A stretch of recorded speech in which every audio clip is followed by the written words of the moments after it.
নমস্কার, আপনারা দেখছেন কৃষক সেতু নিউজ বাংলা। আর এই মুহূর্তে আমি কৃষ্ণ সাহা আপনাদের সঙ্গে লাইভে আছি। আমার সঙ্গে আছে প্রীতম অধিকারী। আর এই মুহূর্তে আমরা দাঁড়িয়ে আছি পূর্ব বর্ধমানের রায়না 2 নম্বর ব্লকের অন্তর্গত যে উচালন সূর্য সেন স্পোর্টিং ক্লাবের যে ফুটবল মাঠ, সেই ফুটবল মাঠে আমরা এই মুহূর্তে দাঁড়িয়ে আছি এবং এই মাঠেই অনুষ্ঠিত হচ্ছে গত 19শে জানুয়ারি থেকে উচালন উৎসব কৃষি শিল্প মৎস্য প্রাণী ও সাংস্কৃতিক মেলা। আর এই মেলায় আজ 23শে জানুয়ারি যে শিল্পী আসার কথা ছিল, গীতা এলএলবি গীতা টার জলসার একটা সিরিয়াল খ্যাত এলএলবি গীতার যে গীতা যে আসার কথা ছিল, শারীরিক অসুস্থতার কারণে এই এই উচালন উৎসব প্রাঙ্গণে অর্থাৎ উচালন কৃষি শিল্প মৎস্য প্রাণী ও সাংস্কৃতিক মেলার যে আজকের দিনে যে শিল্পী এলএলবি গীতা আসার কথা ছিল, তার পরিবর্তে তার শারীরিক অসুস্থতার কারণে তার পরিবর্তে সেম টাইম একই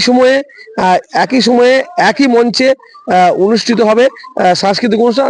এই সাংস্কৃতিক অনুষ্ঠানে উপস্থিত থাকবেন খুকুমণি হোম ডেলিভারির যে নায়িকা আছেন, সেই খুকুমণি হোম ডেলিভারির নায়িকা এই মঞ্চে উপস্থিত থাকবেন। তাই এই মুহূর্তে যে সমস্ত উৎসবপ্রেমী মানুষজন, এই সমস্ত যারা আজকে ভেবেছিলেন যে গীতাকে দেখবেন, সেই গীতার পরিবর্তে গীতার শারীরিক অসুস্থতার কারণে, আমরা যেটা বিশেষ সূত্রে জানতে পেরেছি, শারীরিক অসুস্থতার কারণে তার পরিবর্তে আজকে খুকুমণি হোম ডেলিভারির যে নায়িকা আছেন, তিনি আজকে এই মঞ্চে আসবেন। তাই যত সম্ভব আমাদের এই মেসেজটি ছড়িয়ে দিন, সবার কাছে পৌঁছে যাক এবং সকলে মিলে একসঙ্গে আজকে যেমন কৃষক সেতু নিউজ বাংলা লাইভে থাকবে, তেমনি আপনারা সকলে মিলে একসঙ্গে আসুন, সবাই মিলে মেলার মাঠকে ভরিয়ে তুলুন এবং এই মেলাতে উপভোগ করুন গীতার পরিবর্তে খুকুমণি হোম ডেলিভারির নায়িকার সঙ্গে আনন্দে মেতে উঠুন সকলে মিলে।